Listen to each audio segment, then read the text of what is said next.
Morning, good afternoon, good evening, Fabulites. I've got questions for you. Do you love 90 Day Fiancé? Do you watch? I've watched 90 Day Fiancé for a few years now. I watched this season or this cycle before the 90 days, which is a new something that they've started. I've watched recaps. I think the whole situation is absolutely fabulous.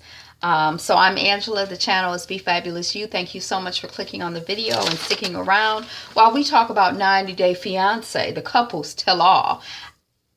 I didn't review the show. I was thinking when I started watching before the 90 days, I was like, oh, these are going to be the people who are going to be on 90 Day. So I'll have and then I'll review 90 Day because but then they had totally different people on 90 Days. So it threw me off. But I just couldn't, and then I wouldn't have had time to anyway.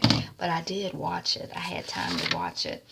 And I love to watch, I watched one of Auntie's reviews. I don't know her name exactly, but there's somebody, there are only two people that I know who review 90 Day on YouTube. So I have watched one of Auntie's reviews, but her reviews tend to be longer. And, for whatever reason, I'm like a 20-minute, 30-minute review is usually the most that I can watch. But also, just call me Y. I don't know what the name of her site is. She does 90 Day Fiancé reviews. But, I guess if I had more time, I'd probably watch Auntie's too. Let's talk about it. So we have, do you watch it? Do you love it? Do you know what's going on? So the concept of 90 Day Fiancé, for those who don't watch it, is that there are couples, one who is American and one is from somewhere else in the world, and they are not married. They've met, they have fallen in love, and they have applied for a K1, K9. They have applied for a marriage visa, which says to the United States government, we in love, we get married because we in love, and therefore the person who is not a United States citizen, we're applying for them to be a citizen. And so, once you apply for or approve for the visa, you have 90 days to get married, and then that person, I guess, starts a new process to become a citizen of the United States. I don't really know how it works, but basically there's a 90-day time bomb. So there's always this kind of tension or question, or often this tension or question, particularly with the foreigners, there's been this question like, well, are they really marrying this person because they want to be with the person, or are they marrying a person because they're trying to storm into the United States? One of the fathers said this cycle that, now that President Zero is in full effect, people can't get into the country just walking in like they used to walk in. So now they really want to marry Americans to get in. But anyway, so I'm going to try to, without weighing it down too much, just bring you up to date. So there's no Luis there. Luis and Molly are one of the couples. Molly is from somewhere in the South. She has a bra shop. I heard she had a reality show about her bra shop for a while. She has two daughters, one who's a teenager, maybe 13, 16 years old, and one who's young, maybe 5, 6 years old. And Luis, she's about 40, 41, 45, somewhere around there. And her partner is Luis. He's from Dominican Republic. She was on vacation. He was a bartender. He seemed like a party guy. She met him, on vacation. Molly met him at the party at his bar, and he wanted to meet her, to marry her. They decided they were getting married. He calls her Gordito or Gordita, I think, which is kind of like chubby. She is a fuller figured, bigger woman. And she lives with her brother. We don't see really any, I didn't see any involvement of the fathers of her two children. The two children, to me, appear to have different fathers. You can't tell the look, so I don't know. And it almost, to me, I was kind of like, the whole thing was kind of weird to me, because I'm like, so her brother was in the house, so I guess that's some type of supervision, but I felt very uncomfortable with the fact that Molly, it seemed like Luis came in and he was like a full-time child care provider for the children, and that made me feel very nervous and uncomfortable. And there was even a point where Luis had said something to Molly's daughter about whether the older daughter was having sex with her boyfriend. And I kind of felt like, is this grooming behavior? Why is he talking to this child about sex? At least the way it was edited, there didn't really seem to be any context for it. So I was just kind of like, what? It made me feel very uncomfortable. Luis is one. He didn't show at the beginning of the show. There was no Luis. Almost all of the couples were complete. Luis was not there. We didn't have any word from Luis. So then there is David and Annie. David and Annie. Oh, David and Annie. So David is the American. He's kind of chubby. Annie, I think, is the young woman from somewhere in Asia who they were the whole one with the dowry. Like his friend, it seems that his friend has been supporting him. He was living in, I don't know if it was Malaysia or the Philippines. I can't remember now, but he was somewhere in Asia, and he met this woman, wanted to get married to her. We learned over the course of the time that since he had been there, he had met and wanted to marry 3 or 4 different women. So this was not the first young woman that he wanted to marry. She about 24, he about 28. He has two children here who he seems to be estranged. He had gone through a divorce and moved there. And it seems that he's fully supported by his friend, like financially supported. It doesn't seem like he seems to be financially supported by his friend who's married with children. And then there's Elizabeth and Andre. And Elizabeth is American. Andre it seemed like he was living in Ireland, but like he might be from Moldova, or it seems like he's Eastern European. The concern or the issue with them is that he seems to be a very alpha male. To me, he seems very similar to her father, who seems to be a very alpha male. Her sisters, or the storyline is that she's bowing down to him and she's become very submissive to him. And they think that, he's trying to control her and dominate her. And I think that he is a little bit on the controlling and dominating side, but she also doesn't seem, I'm actually not concerned for her in that sense. Like, she don't seem like no beat down woman to me. So that's them. Josh and Aika. Josh seems like he's about 40. Aika seems like she about 30, or they may be closer in age. She may be 36. He may be 40. I don't know. But I think she's from the Philippines. She's from Asia as well. And she is ready to have children. She ready to get married, have children. He lives with 2 roommates. One of his roommates does not like her. He doesn't like her because first he didn't like her because he's like, she's just looking for a man in America to come to America. Then when she got there and she wasn't happy and she was going home, then the roommate didn't like her because she was going home. So it's like the roommate doesn't like him. He's a grown man who lives with roommates. So that's kind of interesting.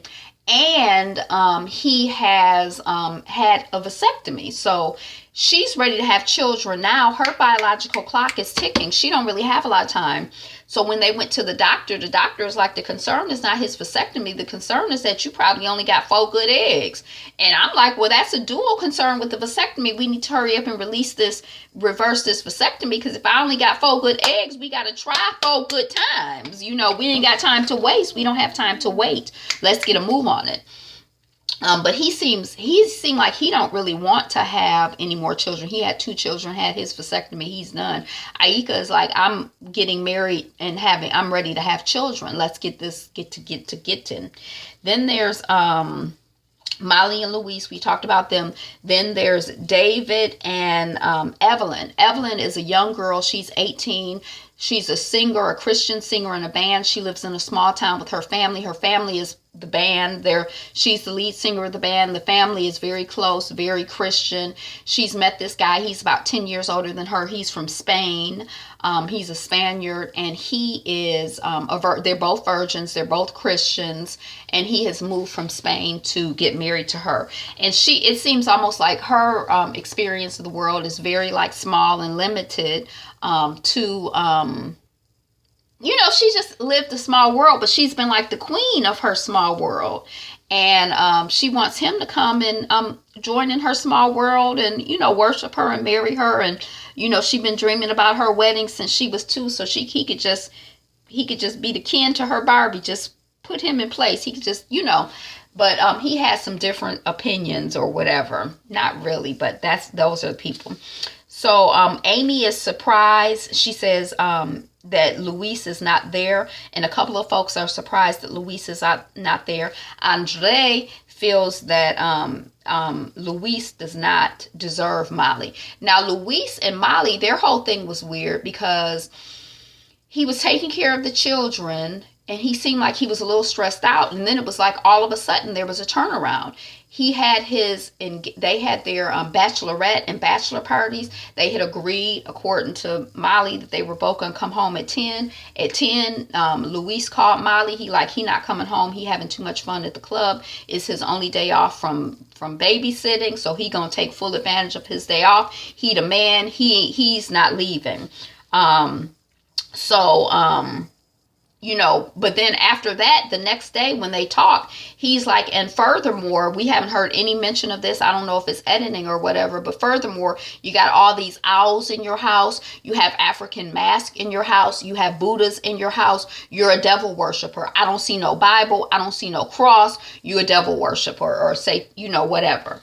So that seemed to come out of nowhere, but we found out at the end of the last episode that they had already gotten married. So I suspect that it came out of, now that he got the marriage paper signed, he like just wilding out, like, I'm going to the club, I'm gonna stay there as long as I want, and furthermore, I'm leaving, I'm coming up with some flimsy excuse to leave the house because I already got my papers. That's how, once I found out he had the papers, I'm like, oh, maybe that's what they are, because it was like, he ain't said nothing about the owls before, and now all of a sudden he all upset about the owls and want to leave. I don't understand.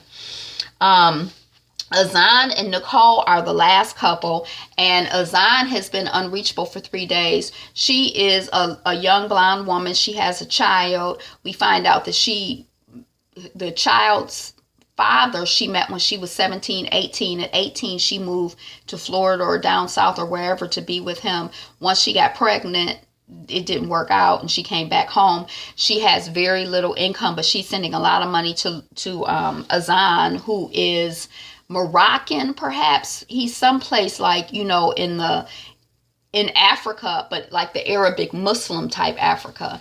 And he has been unreachable for 3 days. So he was supposed to be Skyped in, but they haven't been able to reach him for 3 days.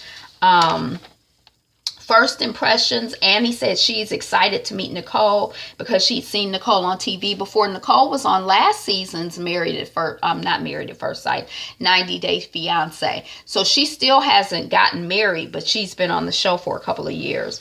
Nicole, and she says that Azan doesn't love Nicole and he's mean to her. And Nicole says she's used to folks saying that Azan doesn't love her. She just ignores them. We have Molly and Luis. So was that fight about owls or Buddha? Okay, so we talked about that a little bit. And then Andre is like, he agrees. He thinks that the witchcraft was just a cover up. At least by editing the cover up that Luis used, we never saw or heard the issue. Nicole is calling Azan throughout the entire show, trying to reach him. She never reaches him. She calls him from a special number, calls to a special number. He got 2 or 3. She got all kinds of systems to reach him. She's not able to reach him. They have one part where it's supposed to be on break, but they're still filming, and we see her watching. Mommy Nicole and I have been praying that the thing with Azan don't work out. It seemed like a mess. She had taken her daughter, who's 2 or 3 years old, across the world. She had trained her daughter to call this man daddy. The guy seemed nice enough, but I think Nicole gets on his nerves. He's a personal trainer. She's on the heavier side. She seems totally uninterested in his culture or his world, or she really seems uninterested in him, to me, beyond the physical. I think she likes the way he looks, and she likes that he's like a hot guy, and she likes the idea of getting a hot guy. And I think it would be a little bit harder for her to get a hot guy in this country, even though she's blonde and has big boobs. I just don't think it would fly. So Josh's friend Joe is mean. We're back on Aika and Josh. And so we talked about that. And then we have Michaela and Evelyn. Evelyn is the young 18-year-old singer. So Michaela, David tried to characterize Michaela as bitter and lonely, but they're cool now. So I felt like it was kind of sad during the show when he was like, you asking me questions about my marriage, I'm 27, little 18-year-old girl. Don't ask me questions. You don't have a man. You have a man. You seem like you don't have a man. You just bitter and lonely. And I was like, dang, grown man, why you talking to the little children like that? You being mean. Okay, so Nicole's mommy joins the group on the couch. I think the group leaves and it's just Nicole and her mommy. And I feel like her mom has been trying to hold it together and keep her relationship with Nicole open, even though this situation is stressing her out.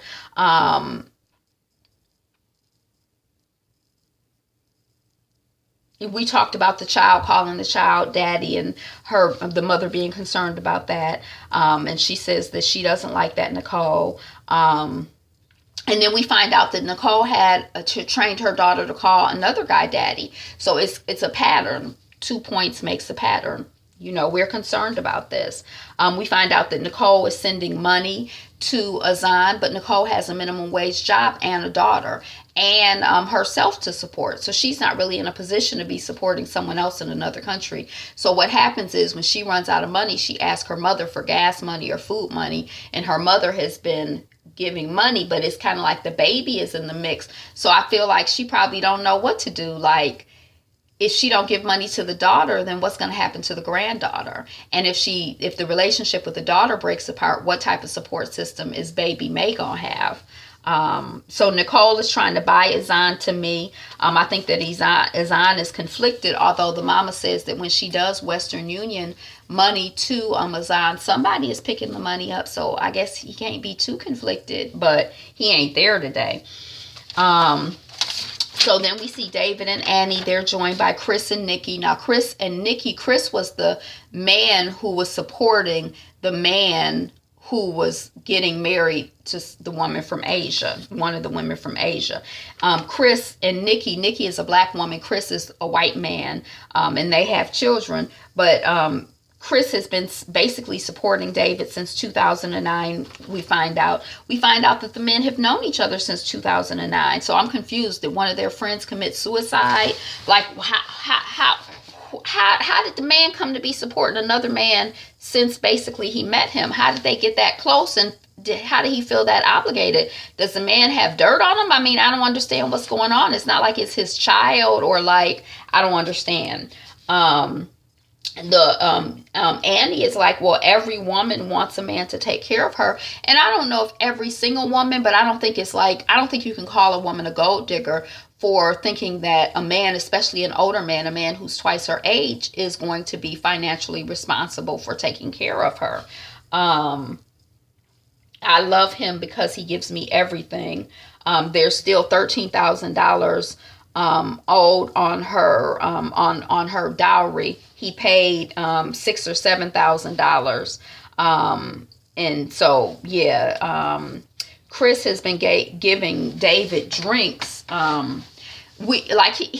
David seems to have some kind of drinking issue, and right before the wedding, I see Chris giving David drinks. So I'm kind of like, what kind of friend is that? Don't offer him drinks. The man, I don't know. It didn't seem very productive to me. Did it seem productive to you?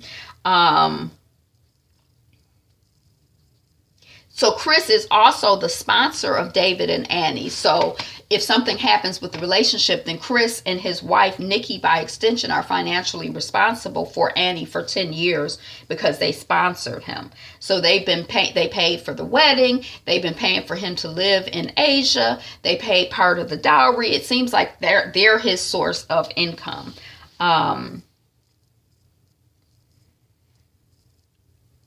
his Chris's attorney told him not to do the sponsorship, and right there on the spot, it was kind of confusing to me, but he does offer her $10,000. He offers Annie $10,000 to leave and go back to Asia, and and that's cheaper. That's like $1,000 a year.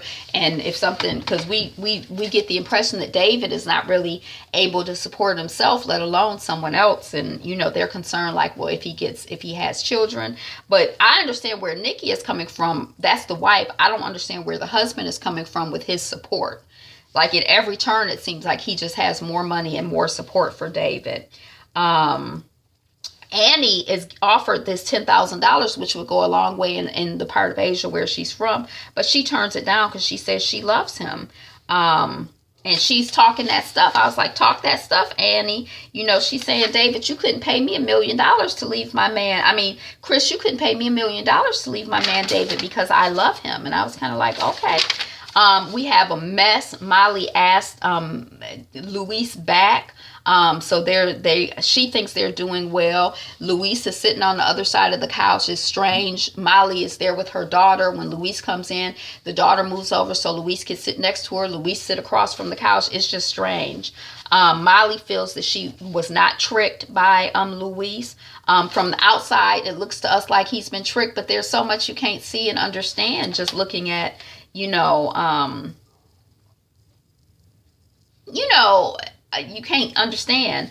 Azan's fiance, Nicole, speaks to Molly about Luis stuff. And Molly is like, look, you don't even have the means to get your guy here, little blonde, chubby girl. So I don't know why you're traveling across the world with your daughter to try to deal with somebody that you can't even afford to buy. You're trying to buy the man and you don't have money to buy him. Josh and Aika, they're trying to have children. So I was confused. Did he get the vasectomy reversed? But it turns out that he did not get the vasectomy reversed. So how are they trying to have children when his vasectomy has not been reversed? I don't understand. The religious couple, that's Evelyn and David. We were concerned because they were both virgins and he did not want to talk about sex. So we didn't know if it was going to be some weird rapey type situation. We didn't know if he had been a victim of sexual assault. I started to suspect that perhaps he didn't want to talk about sex on camera, but it looks like everything is good with them. They look happy. They look like they worked everything out on their wedding day. He said he's glad that she has a close relationship with her family, but he grew up very conservative and he wasn't used to people who, you come down to breakfast and her parents were talking about sex, and he was concerned that they'd be talking about their wedding night on air. He was just stressed out about that. I hated, this is back to, I guess my notes were flipped around. This is back to Annie and David. The siblings were tag teaming Annie, David, the white wife Nikki, the black wife Nikki, and her brother were like all on David about how awful he was. I hated how they were dogging David out to his fiance, even though he looked like he ain't shit man. I just did not like that whole thing at all. I didn't like the brother cussing him out and water pouring. Antonio, he comes on video chat. I didn't really like him.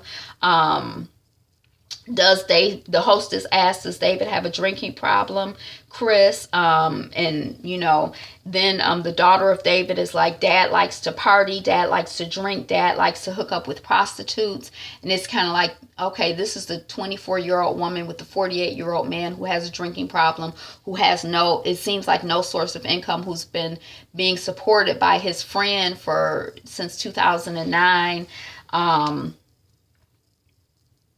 Nikki says that David has less options in America, he would be more attractive to foreigners. And I think that that's definitely true, in terms of just, he would have more options, and they have offered, Nikki and Chris have offered David a job to manage and get a restaurant going. And he's like, oh, I'm still thinking about it. And it's just been 2 days. I'm like, well, what is there for him to think about? Does he have a million options? Because if he had a million options, I wish he had been taking advantage of them. That David, Nikki, Chris, Annie situation is a mess. Molly and Olivia are on the couch with Sean. I feel like, okay, we talked about that. The Molly says she didn't want to squash her daughter Olivia's dream of being in the wedding, and that's why she didn't tell Olivia that she was already married. And we're like, Olivia, and she say, I ain't had no dream of being in your wedding. But anyway, Luis just kind of makes a surprise appearance then. Luis says that he feels that Olivia is sneaky. All of that seems like grooming behavior to me. So that's basically it. We have Nicole and Azan, and I just feel like, Nicole, you can't buy love and you can't force love.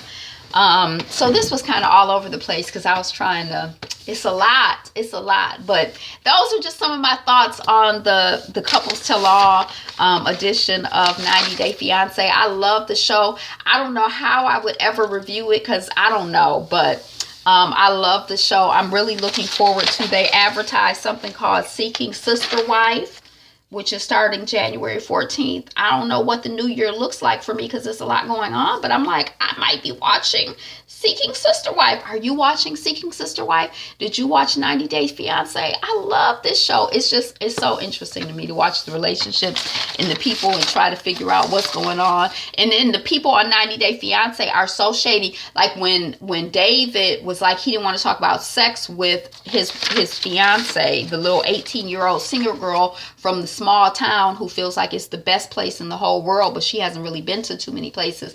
And he's like, I need a break. And then they acted like they turned the cameras off, but the cameras were still rolling. But I didn't like that. But anyway, I like this show. I'm Angela. The channel is Be Fabulous You. Like, comment, subscribe. Today is the best day ever. You are the greatest. We're working on 200 subscribers. So if you are not already a charter subscriber, what you waiting on? Oh, okay. You waiting for me to take a breath? Thank you for subscribing. Thank you for being here, sharing, all of that other stuff. Be you. Be fabulous. Be fabulous you. Be you.